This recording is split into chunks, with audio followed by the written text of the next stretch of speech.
Hello everyone, welcome to Learn English for Beginners. My name is Ittaqullah. This is my first video on YouTube. In this channel, I'll be focusing on producing videos that have to do with basic English grammars. So, in today's lesson, we're gonna look at one of several fundamental things we need to learn as beginners when learning a foreign language. It is parts of speech or word classes. In English, words are classified into 8 different things. They are noun, pronoun, verb, adverb, adjective, preposition, conjunctions, and interjection. So, let's look at them one by one. Noun. Noun is a word that identifies a person, place or thing, or idea. Nouns that refer to people or things in general are commonly considered as common nouns. River, man, or car are some examples. Alternatively, nouns that refer to specific people, things, or places are called proper nouns. They always start with a capital letter. So, since a river is a common noun, then the name of a specific river, such as Kapuas River, is a proper noun. Because the word man is a common noun, then the name of a specific man, such as Jack, Andrew, is a proper noun. Nouns can be countable or uncountable. When a noun can be counted, it is a countable noun. It could be singular or plural, as in these examples. My father has a car, singular countable. I have 2 sisters, plural countable. City has 3 cats, plural countable. Unlike those nouns in the example, some nouns cannot be counted. They are uncountable nouns. They cannot be divided into separate things. They are always treated as singular nouns, but there are a few exceptions. Have a look at these examples. Water is very important for our body, singular uncountable. It is wrong to say water is very important for our body because we cannot divide water as a separate thing. The news is very interesting, singular uncountable. As I mentioned before, there are a few exceptions. Some words are plural uncountable. For example, the police were very friendly. The trousers are expensive. One thing you should remember is that a noun always functions as the subject of a sentence or the object of a sentence. So if I had a sentence like this, David loves a cat. In this case, David is the subject of the sentence and the cat is the object of the sentence. So both of them are nouns. Pronoun. A pronoun is a word that replaces a noun or a noun phrase.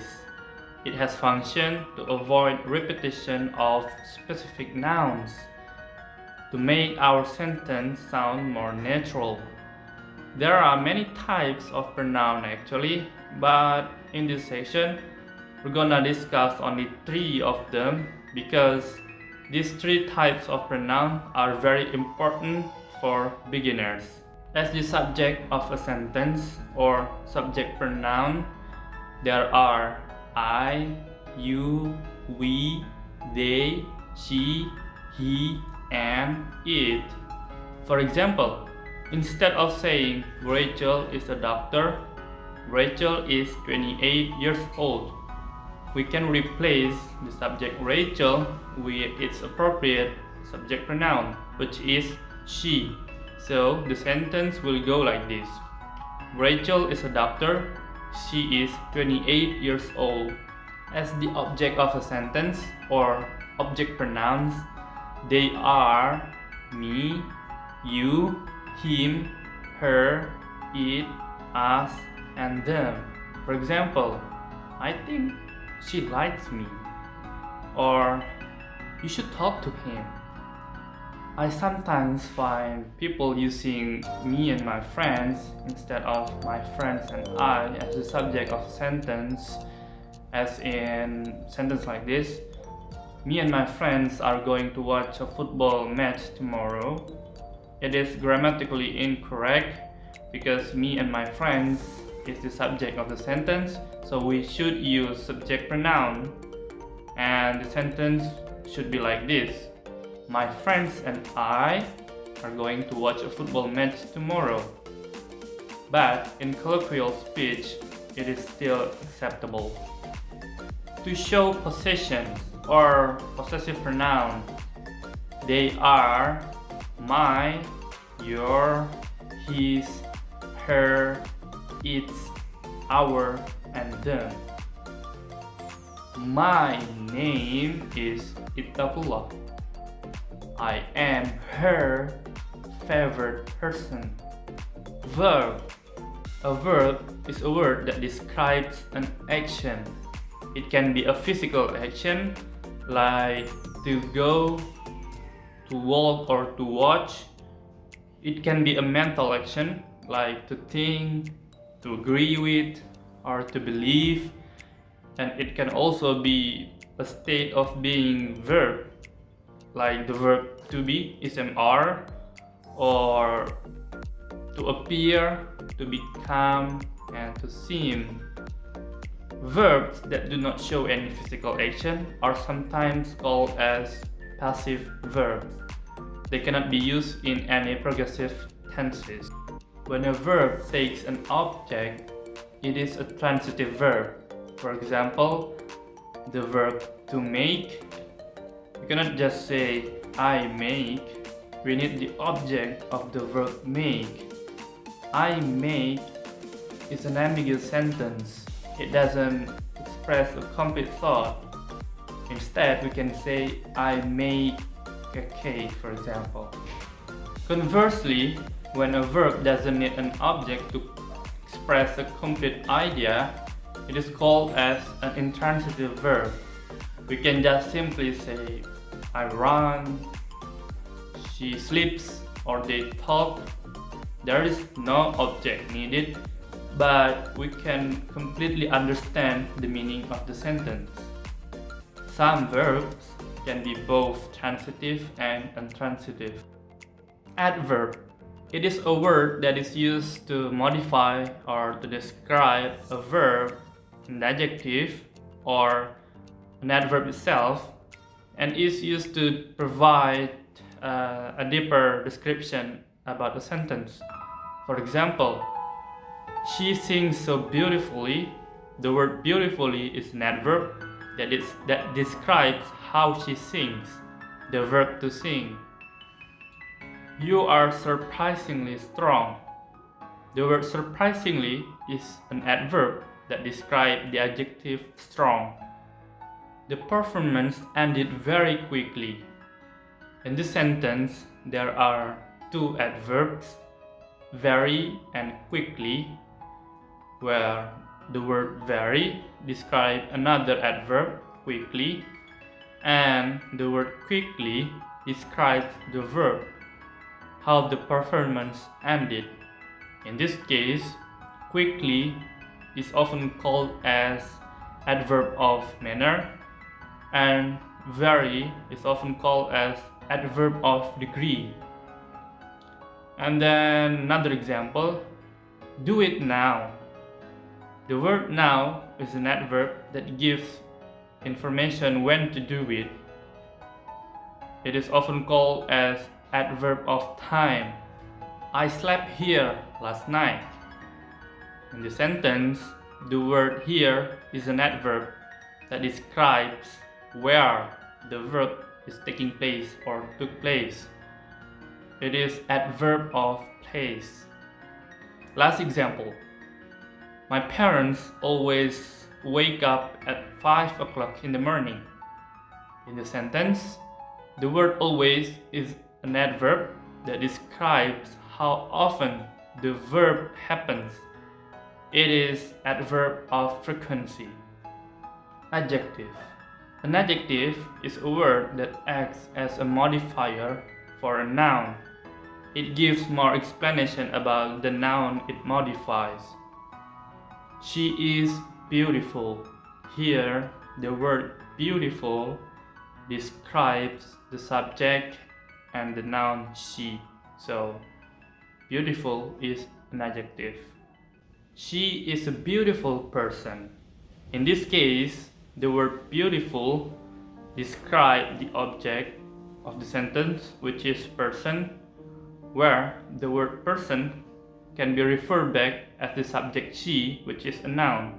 Remember that a noun always functions as the subject or the object of a sentence, and an adjective always modifies a noun, which is a subject or an object.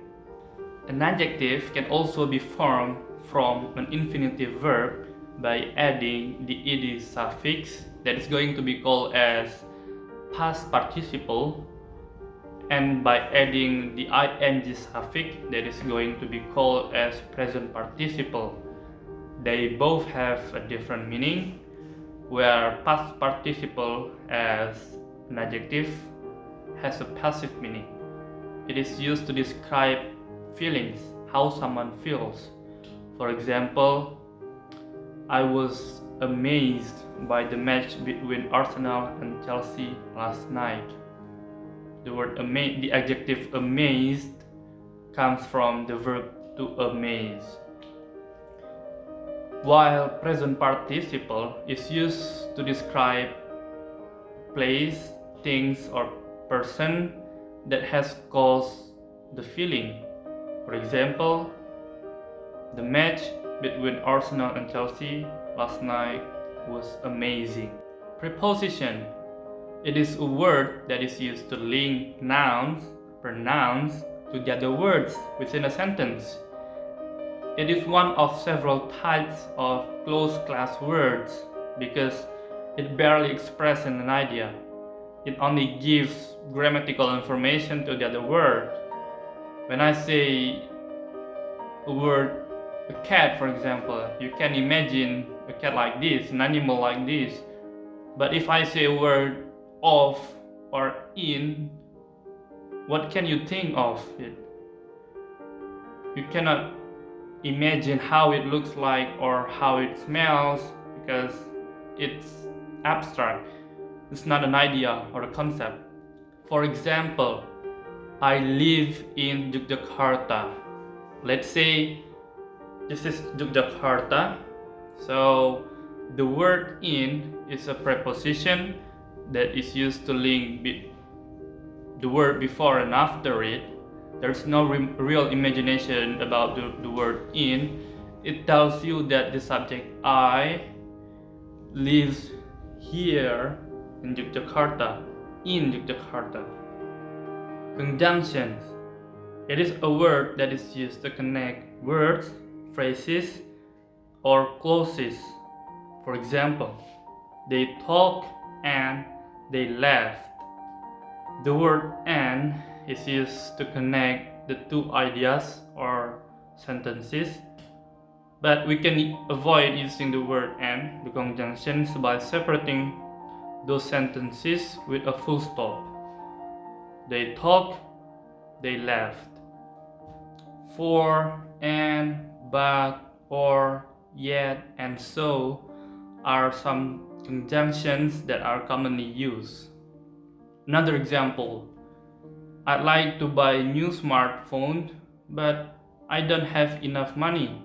The word but shows a contrast between the two sentences connected. Interjection.